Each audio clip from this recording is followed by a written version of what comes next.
الحمدللہ رب العالمین والصلاة والسلام علی سید الانبیاء والمرسلین۔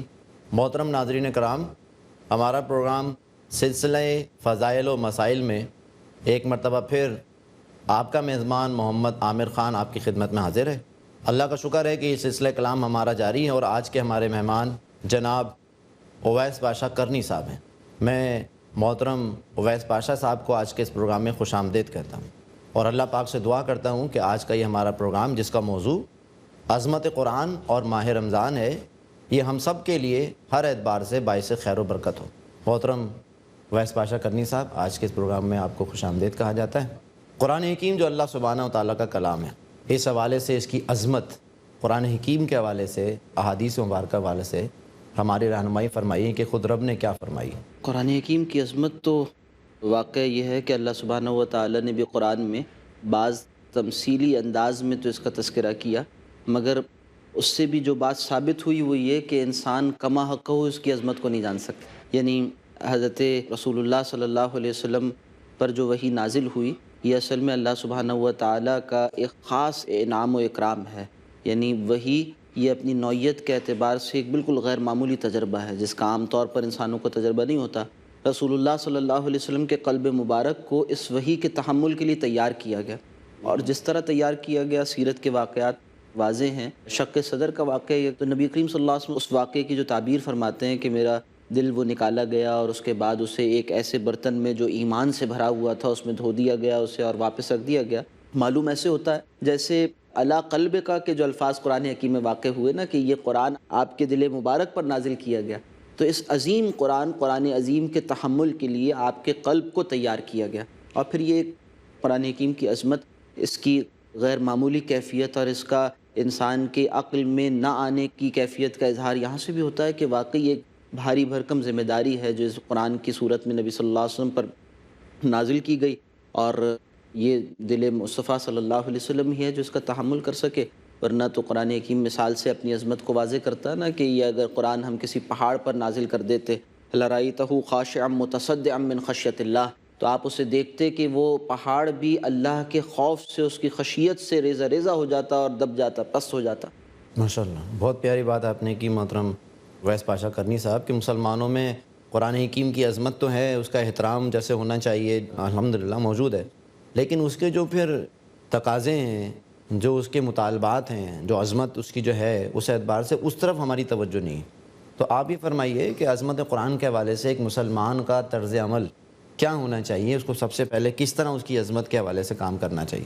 یہ سب سے پہلی بات جو ہے وہ تو یہ ہے کہ اس کو مانا جائے، اس پر ایمان لایا جائے جیسا کہ ایمان لانے کا تقاضا ہے۔ اور یہ بات سے زیادہ بڑھ کر اہم ہے کہ یہ سمجھنا کہ ہم مسلمان گھرانے میں پیدا ہوئے ہیں بس ہمیں ایمان حاصل ہے، یہ صرف فار گرانٹڈ سمجھ لینا یہ اپنی جگہ غلط فہمی ہے۔ ایمان ایک حقیقت کا نام ہے، ایمان ایک روشنی کا نام ہے، اور جس طرح سے بلب جل رہا ہو تو روشنی ہوتی ہے، بلب بند ہو تو روشنی نہیں ہوتی، اور اندھیرا اور روشنی برابر نہیں ہوا کرتے، اسی طرح سے ایمان حقیقی اور عدم ایمان حقیقی کیفیات برابر نہیں ہوا کرتی۔ سبحان جس دل کے اندر ایمان کی شمع روشن ہو، حقیقی ایمان کی، تو یہ اس کے لیے ایسے ہی موضوع ہے جیسے روشنی اور اندھیرا۔ تو جو ایمان ہمیں نسلاً حاصل ہے اسے ہم اصلی ایمان بنائیں، اور اسی طرح سے وہ ایمان جس کا ہم دعویٰ زبان سے رکھتے ہیں کہ یہ قرآن اللہ کی کتاب ہے، کیا واقعی اسے ہم اللہ کی کتاب سمجھتے ہیں؟ اگر اسے اللہ کی کتاب سمجھتے ہیں تو اس کے ساتھ وہ تعلق ہو، وہ کام ہو جو آج مسلمان کر رہا ہے کہ اسے بند کر کر اوپر رکھ دے، یا یہ کہیں پوچھا جائے کہ مسلمان کیسے ہوتے ہیں تو جواب یہ ملے کہ مسلمانی در کتاب مسلمان در گور، کہ جسے مسلمانی کہتے ہیں، اسلام کہتے ہیں، وہ تو کتاب میں ہے، اور جسے مسلمان کہتے ہیں وہ قبروں میں ہے۔ یعنی مسلمان تھے ہمارے آبا، اور جسے اسلام کہتے ہیں وہ کتاب میں، بس یہ نہیں، بلکہ قاری نظر آتا ہے حقیقت میں قرآن کی کیفیت کا حامل ہو، یعنی وہ ایمان اس کے اندر ایسے جاگزی ہو جائے کہ اب اس کے اعمال وہ اعمال صالحہ ہو جائیں جنہیں قرآن اعمال صالحہ کہتا ہے، تو یہ ایمان ہوگا انشاءاللہ۔ یہ پھر یہ عملی ایمان ہے، یہ وہ ایمان ہے جو اس کے عمل سے متعلق ہے۔ اس ایمان کے حصول کی کوشش کریں، اور یہی وہ متاع ہے جس کے حصول کے لیے صحابہ اکرام نے بہت محنت کی ہے۔ اس متاع کے بغیر جو ہے وہ پھر قرآن کے احکامات انسان سے متعلق نہیں رہتے۔ محترم اویس پاشا کرنی صاحب یہ فرمائیے کہ یہ ایمان جس کو آپ نے فرمایا ایک روشنی ہے، سبحان اللہ. قرآن حکیم اولو الالباب کے حوالے سے نشانیوں کا تذکرہ کرتا ہے کہ یہ زمین، آسمان، چاند، سورج، ستارے یہ اللہ پاک کی نشانیاں ہیں. ان نشانیوں سے بھی کیا رب کا معرفت اور ایمان حاصل ہوتا ہے؟ جی بالکل حاصل ہوتا ہے، اور یہ قرآن حکیم کا ایک مستقل تھیم ہے. مگر اس پر ایک اعتراض بھی لوگ واقع کرتے ہیں، اس اعتراض پر کچھ بات عرض کروں گا. پہلی بات تو یہ، اہل ایمان کے لیے تو یہ اپنی جگہ ایک مستقل نشانی، یعنی اللہ نے آیات کا کانسیپٹ ہی بہت خوبصورت ہے نا، کہ آیت کیا ہے؟ نشانی. اور قرآن حکیم کی تمام آیات وہ اصل میں کیا ہیں؟ اللہ کی نشانی ہے. سبحان اللہ. اور پھر یہ کائنات کیا ہے؟ یہ بھی نشانی ہے. ان فی ذالک لآیہ، قرآن حکیم بار بار یہ لفظ استعمال کرتا ہے. اب وہ کسی قوم پر عذاب کے آنے کے واقعے کو بھی آیت نشانی قرار دیتا ہے. جیسے سورہ آل عمران میں فرمایا گیا کہ ان فی خلق السماوات والارض واختلاف اللیل والنہار لآیات لأولی الالباب، کہ اللہ سبحانہ و تعالیٰ نے آسمان و زمین کی تخلیق میں، اسی طرح سے دن اور رات کے آگے پیچھے آنے جانے میں نشانیاں رکھی ہیں. کن کے لیے؟ جو عقل مند ہیں. اب یہ اولو الالباب کے لیے، اور اسی طرح قرآن حکیم اولو النہا کا بھی لفظ استعمال کرتا ہے، یعنی عقل مند لوگ، ان کے لیے نشانیاں ہیں. الحمدللہ صاحب ایمان شخص وہ ان ساری چیزوں کو دیکھا. وفی انفسکم افلا تعقلون بھی کہا گیا، تمہاری اپنی ذات کے اندر نشانیاں ہیں. تو آیات آفاقی بھی ہیں، آیات انفسی بھی ہیں، آیات قرآنی بھی ہیں. یہ تمام آیات یعنی نشانیاں مل کر انسان کو ایک حقیقت کی طرف پہنچاتی ہیں. وہ یہ ہے، وہ جسے ہم ایمان سے تعبیر کرتے ہیں. وہ ایک حقائق ایمانی کا مجموعہ جس کی حقیقت ایمانیات ثلاثہ پر مبنی ہے، اس کی طرف اشارہ کرنے والی ساری چیزیں. مگر جو بات میں عرض کرنا چاہ رہا تھا، جو آج خاص طور پر مغربی تہذیب نے ایک عجیب و غریب مسئلہ کریٹ کر دیا، اور کہیے کہ مغربی تہذیب کا پروردہ شخص، اس کے لیے چیزیں آیات نشانیاں نہیں بنتی، سائنس نہیں بنتی. کیوں نہیں بنتی؟ بلکہ ایک یونیورسٹی میں جانا ہوا ایک لیکچر کے لیے، تو وہاں ایک صاحب نے سوال کیا کہ یہ بتائیے کہ آپ یہ کہتے ہیں اور قرآن حکیم میں بات لکھی ہے کہ نشانیاں ہیں، اور یہ جو پوری کائنات ہے، یونیورس، یہ اللہ سبحانہ و تعالیٰ کی ذات کی نشانی بن جاتی ہے، معرفت کا ذریعہ بنتی ہے. تو مغربی مفکرین اور اسی طرح سائنسدان وہ اتنی بڑی بڑی تحقیقات کر رہے ہیں، وہ کیوں نہیں پہنچ جاتے اللہ سبحانہ و تعالیٰ؟ بات بڑی دلچسپ اپنی جگہ. اس کا جو انداز تھا وہ بہرحال جیسا بھی تھا، مگر بات دلچسپ تھی. اس کے اعتبار سے وہ سمجھنا چاہتا تھا اس بات کو. حقیقت کیا ہے؟ مثال ایسی ہے کہ جیسے کسی شے کا اگر تناظر غلط ہو جائے نا، اس کا فوکل پوائنٹ خراب ہو جائے اور اس کا نقطہ نظر اگر بگڑ جائے، تو پھر کوئی شے فوکس میں آ نہیں سکتی. جیسے آسان مثال دی جائے، اگر کوئی گلاس سیدھا رکھا ہوا اور آپ اوپر سے پانی ڈالیں تو گلاس میں پانی بھر جائے گا. مگر اگر گلاس الٹا کر دیا جائے اور اوپر سے پانی ڈالا جائے تو کیا ہوگا؟ پانی اندر جائے گا، پانی بھرے گا ہی نہیں گلاس میں. اسی طرح سے آج اس مغربی تہذیب کا نظریہ علم ایک غلط بنیاد پر استوار ہوا، جس کی وجہ سے جتنی اس کائنات کی تحقیق و تجسس و تفاحش میں وہ بڑھتے چلے جا رہے ہیں، آگے سے آگے جا رہے ہیں، تحقیق و تجسس میں جتنا آگے بڑھتے چلے جا رہے ہیں، اتنا ہی زیادہ خدا بیزاری ان کے اندر پیدا ہوگی، اتنی ہی زیادہ مادیت ان کے اندر پیدا ہوگی، جس کا انجام سوائے دجالیت کے کچھ نہیں ہوگا. وہ کیا ہے؟ وہ نقطہ نظر کی جو تبدیلی ہے وہ کیا ہے؟ وہ یہ ہے کہ انسان کو اللہ سبحانہ و تعالیٰ نے فطری طور پر اس طرح سے خلق کیا ہے، اس کی ساخت ایسی ہے، اس کے عقل کی بناوٹ ایسی ہے کہ وہ کچھ چیزیں مان کر تحقیق کا آغاز کرے. چنانچہ حضرت آدم علیہ السلام کو دنیا میں بھیجا گیا تو اللہ سبحانہ و تعالیٰ نے بتا دیا کہ دیکھو، پہلا نوع فرد بشر وہ پوری معرفت رکھتا ہے، وہ جانتا ہے کہ ایک خالق ہے، میں مخلوق ہوں، یہ کائنات بنائی گئی ہے، یہ دارالامتحان ہے. یہ سب کچھ گیون تھا نا. یہ سب کچھ وہ باتیں ہیں جس طرح سے کچھ کانسٹنٹ ویلیوز ہوتی ہیں نا، اس سے اب ویریبل جو ہے اس کے رزلٹ نکال لیا جاتا ہے. تو یہ سب کچھ گیون تھا، اور اس کو مان کر جو انسان اس کائنات پر تحقیق کرے گا، یعنی اس کائنات کو اللہ کی مخلوق سمجھ کر پھر اسٹڈی کرے گا، تو اب وہ یہ کہے گا اس خالق کی نشانی ہے. اور جو کہے کہ میں ایک ایسی مخلوق پر تحقیق کر رہا ہوں جس کا خالق ہی نہیں ہے کوئی یہ کہے کہ کوئی ایسا غیر فطری اور نامعقول تصور علم رکھتا ہو کہ یہ تصویر تو ہے مگر اس کا کوئی مصور نہیں ہے، تو اب بتائیے اسے کیا علم ملنا ہے اس سے، اور بتائیے اس سے کیا ایمان ملنا ہے اسے. تو اس جدید تہذیب نے آ کر ایک بہت بڑی دجالیت جو کی وہ یہ کی کہ علم کا رشتہ ذات باری تعالیٰ سے کاٹ، جبکہ ہمارے ہاں یعنی اسلامی تہذیب میں علم نام ہے خدا پرستی کا، علم نام ہے انما یخشی اللہ من عبادہ العلماء. اللہ سے ڈرنے والے بندے ہی اصل میں وہ ہیں جو اس کے جاننے والے ہیں، اور جو جاننے والے ہیں وہی اللہ سے ڈرنے والے ہوتے ہیں. تو خشیت باری تعالیٰ، معرفت ربانی کے بغیر جو علم تحقیق کی راہوں پر آگے بڑھے گا وہ ایمان میں اضافے کا ذریعہ نہیں ہوگا. اور جو علم اللہ سبحانہ و تعالیٰ کو مان کر، یعنی ایک صحیح پوزیشن لے کر جس کا آغاز کیا جائے گا، وہ علم وہ ہوگا جو کہ پھر ان نشانیوں کو واقعی آیت بنائے گا، اور اس کے بعد وہ ایمان پر منتج ہوں گی انشاءاللہ العزیز. جزاکم اللہ خیراً اویس پاشا کرنی صاحب. آپ نے قرآن حکیم کی عظمت کے حوالے سے پہلا جو تقاضا ہے وہ واضح کیا۔ آپ ہمارے ساتھ رہیے گا، انشاءاللہ وقفے کے بعد ہم دوبارہ حاضر ہوں گے۔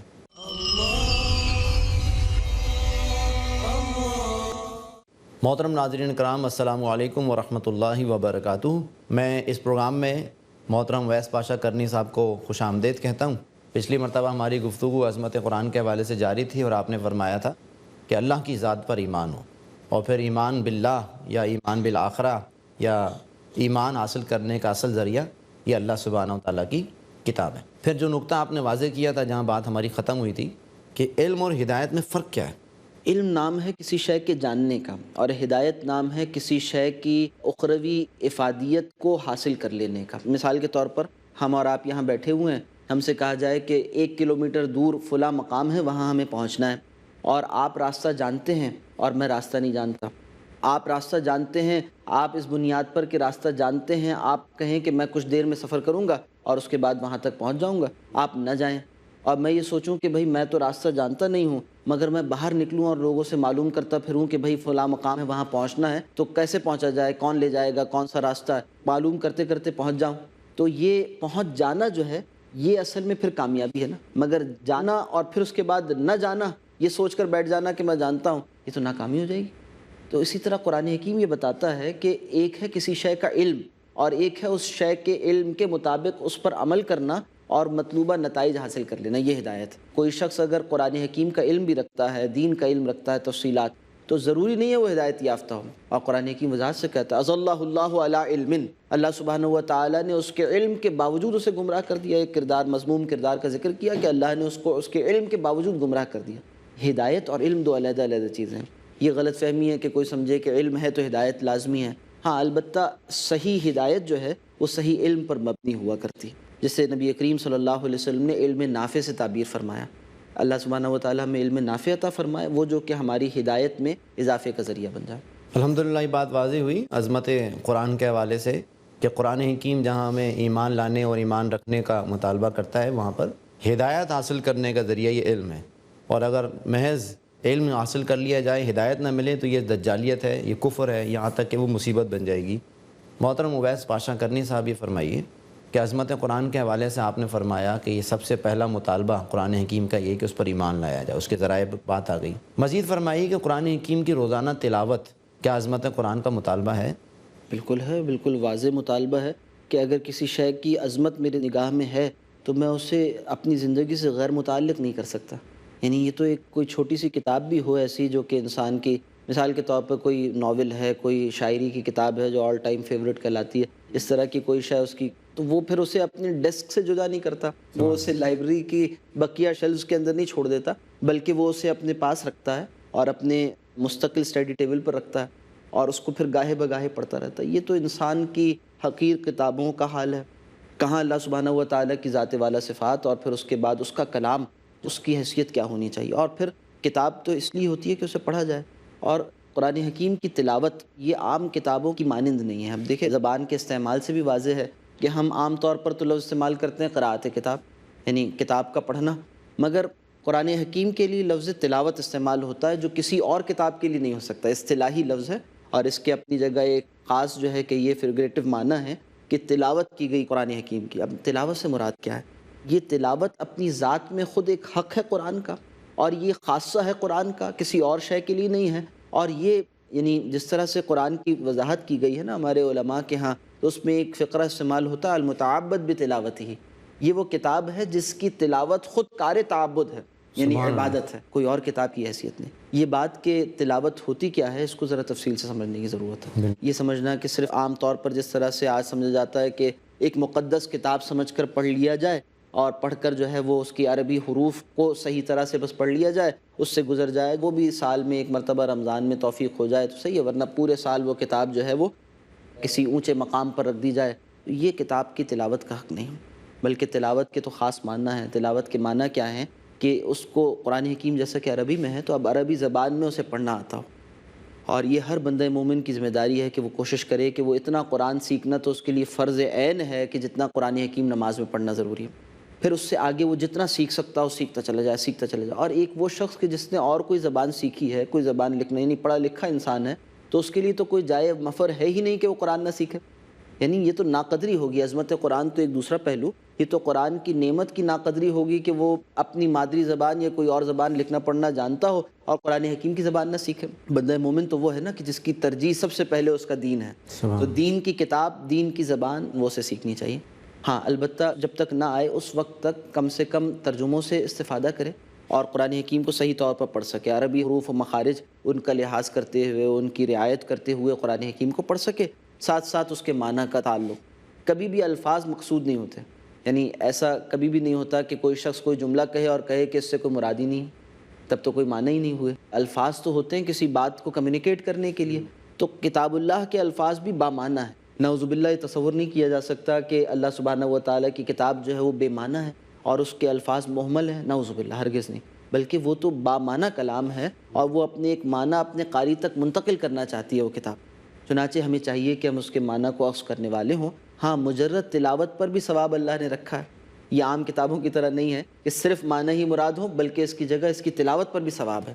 جیسے کہ حدیث میں آتا ہے، حضرت عائشہ صدیقہ رضی اللہ تعالیٰ عنہا راویہ ہیں، فرماتی ہیں کہ رسول اللہ صلی اللہ علیہ وسلم نے فرمایا کہ اللہ سبحانہ و تعالیٰ نے ہر حرف کی قراءت پر جو ہے وہ 10 نیکیاں رکھی ہیں. اور یہ الف لام میم ایک حرف نہیں ہے، 3 حروف ہیں. الف پر 10 نیکیاں، لام پر 10 نیکیاں، میم پر 10 نیکیاں ملا کرتے تو 30 نیکیاں ہو گئی 3 حروف پر. تو الف لام میم کے معنی تو ہمیں معلوم نہیں ہے، حروف مقطعات میں سے ہے، مگر نیکیاں اس پر بھی ہیں. مگر مقصد کیا ہے نزول کا؟ وہ اصل میں حصول ہدایت کے لیے سمجھتے سمجھتے اس کو پڑھنا، سمجھتے ہوئے اسے پڑھتے چلا جانا، یہ مقصد ہے تلاوت کا. جیسے قرآن حکیم نے فرمایا الذین آتیناہم الکتاب یتلونہ حق تلاوتہ اولئک یؤمنون بہ. تو گویا ایمان کا تعلق، ایمان کا تقاضا یہ ہے کہ ایمان کا تقاضا یہ ہے کہ قرآن حکیم کی تلاوت کی جائے. بجا صاحب آپ نے فرمایا کہ تلاوت سے مراد الفاظ کا صحیح معنی، صحیح پروننسیشن، صحیح مخرج کے ساتھ. اور تلاوت کے حوالے سے ایمان کا جو مطالبہ آیا اس کے 2 لیولز آپ نے بیان فرمائے. صحیح تجوید کے ساتھ اس کو پڑھنا ایمان رکھ کر، اور پھر یہ کہ اس کے جو الفاظ یا احکامات ہیں اس کو فالو کرنا. اب اس سلسلے کلام کو ہم آگے بڑھاتے ہیں. قرآن حکیم کی عظمت کے حوالے سے ایک شخص ہے جو اس پر ایمان رکھتا ہے، ایمان حاصل کر رہا ہے، اس کی تلاوت بھی کر رہا ہے، اس کو سمجھنے کی کوشش. سوال یہ ہے کہ تلاوت، محض تلاوت، آپ نے فرمایا کہ یہ عبادت کا ذریعہ ہے، لیکن کیا اس کے ایمان میں اور عمل میں خاص طور پر محض تلاوت قرآن حکیم سے بھی فائدہ ہوگا، یا پھر اس کے لیے اس کو سمجھنا، اس کی تعلیمات میں خاص طور پر گہرائی میں جا کر یقین کے درجے میں اس کو حاصل کرنا ضروری ہے؟ جی ضروری تو ہے. البتہ یہ نہیں کہا جا سکتا کہ مجرد یا محض تلاوت قرآن فائدہ مند نہیں ہے. نہیں، وہ بھی فائدہ مند ہے. اس کی اپنی افادیت، اس کی اپنی نورانیت ہے. یعنی جس طرح سے یہ کلام عام مخلوق کے کلام کے مشابہ نہیں ہے کہ مخلوق کا کلام تو صرف معنی پر مقصود ہوا کرتا ہے، معنی پر محمول ہوا کرتا ہے، اپنی ذات میں اس کے اندر کوئی نورانیت اور برکت نہیں ہوتی. قرآن حکیم اللہ کا کلام ہے، اس کے کئی علوم و معارف ہیں، اس کے اندر برکت اور رحمت اور اسی طرح سے تقدس کا پہلو وہ ایسا ہے جو کوئی اور کتاب شیئر نہیں کرتی. تو اس اعتبار سے بجا طور پر قرآن حکیم کی مجرد تلاوت بھی حصول برکت، حصول ثواب، اسی طرح سے حصول رحمت اور اسی طرح سے نورانیت اور روحانیت اور بے شمار فضائل کے اکتساب کا ذریعہ ہے. اور جہاں یہ پڑھا جائے اس کے بے شمار فضائل ہوں گے جو غیر معمولی بھی ہوں گے، غیر محسوس بھی ہوں گے، اور اسی طرح سے ہم صرف عقل کے تابع ہو کر اسے محدود نہیں کرتے معنی تک. مگر یہ بھی نہیں کہا جا سکتا یا یہ کہنا درست نہیں ہوگا، ورنہ بہت سے حرف اٹھ جائیں گے اور بہت سی باتیں کہیے کہ ناقابل فہم ہو جائیں گی سیرت رسول میں اور سیرت صحابہ میں، کہ قرآن حکیم سے مقصود ہدایت ہے. یہ ایسا جملہ ہے جس سے کہ کہیے کہ اس کا اصل مقصد نزول واضح ہو سکتا. یہ باقی چیزیں اس کے وہ بائی پروڈکٹس ہیں، اس کے ساتھ جڑی ہوئی وہ باتیں ہیں جو بہرحال حاصل ہو کر رہیں گی. اور البتہ جس مقصود اصلی کے لیے قرآن نازل کیا گیا، قرآن حکیم بار بار کھول کھول کر اسے واضح کرتا ہے. قرآن حکیم اپنا تعارف کیا کرواتا ہے؟ وہ یہی تعارف ہے کہ یہ ہدایت کی کتاب ہے.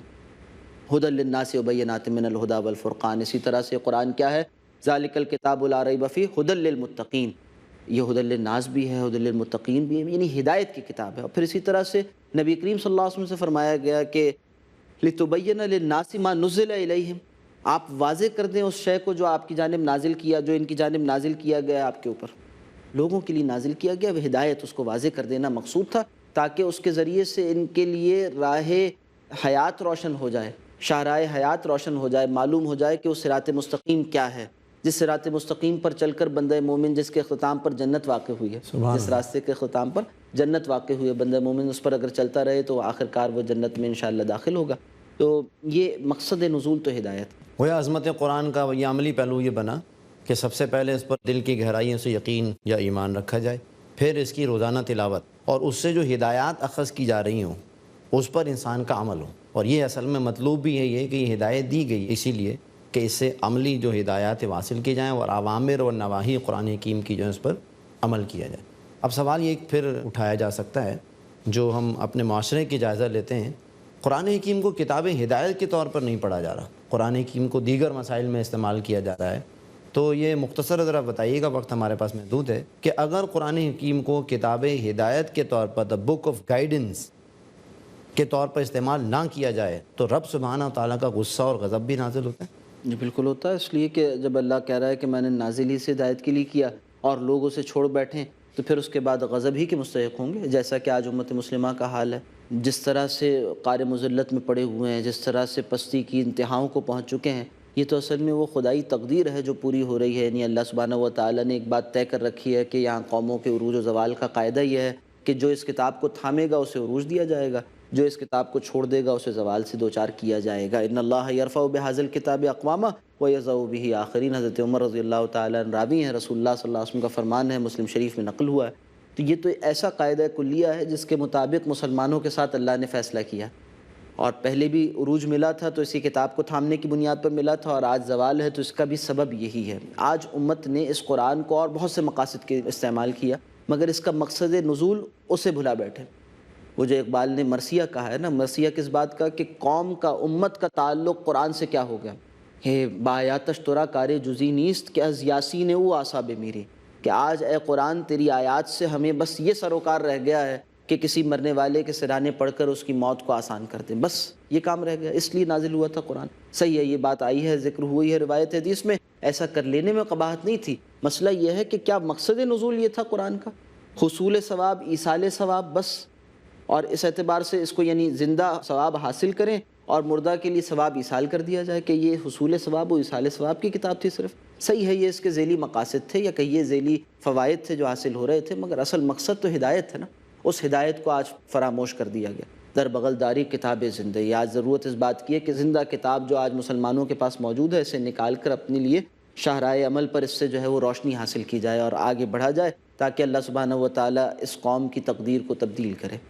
ماہر القادری صاحب فرماتے ہیں، دل سوز سے خالی رہتے ہیں، آنکھیں ہیں کہ نم ہوتی نہیں، کہنے کو میں ہر ایک جلسے میں پڑھ پڑھ کر سنایا جاتا ہوں۔